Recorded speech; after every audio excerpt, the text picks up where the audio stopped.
In today's video, I'm going to teach you how to align objects in Google Slides.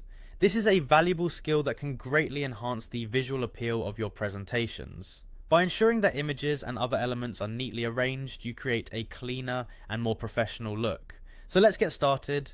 First, we'll head to the Google Slides website. You'll want to open up your preferred web browser and go to the Google Slides homepage. If you haven't already, make sure you're signed in to your Google account. This is essential since you'll need access to your Google Drive to view or create your presentations. Once you're signed in, you'll find yourself on the Google Slides home screen. From here, you can access any of your existing presentations or start fresh. To get started with aligning objects, let's either click on Blank Presentation if you want to create a new project, or choose a template from the options available. If you have a specific presentation in mind that needs aligning, you can open that file from your drive. Now that you have your presentation open, the first step toward alignment is selecting the images or objects you'd like to work on. Simply click on the images you wish to align. It's important to note that you can select multiple objects by holding down the Shift key while clicking each one.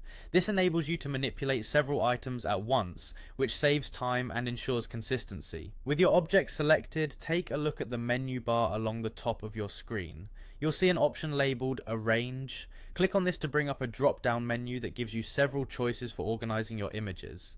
This menu is your powerful tool for achieving the sleek, orderly presentation you desire. Within the Arrange menu, you'll notice an option called Align.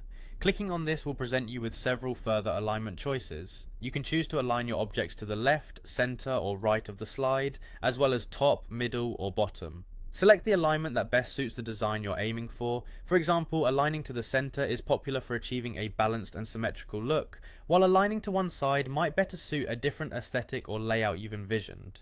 And there you have it. By following these steps, you've successfully aligned objects in Google Slides, creating a polished and visually appealing presentation. Remember, the key to mastering this skill is practice. Experiment with different alignments to see how they impact your overall design, and keep refining your technique. Thank you for joining me today, and I hope you find this guide helpful for your future projects.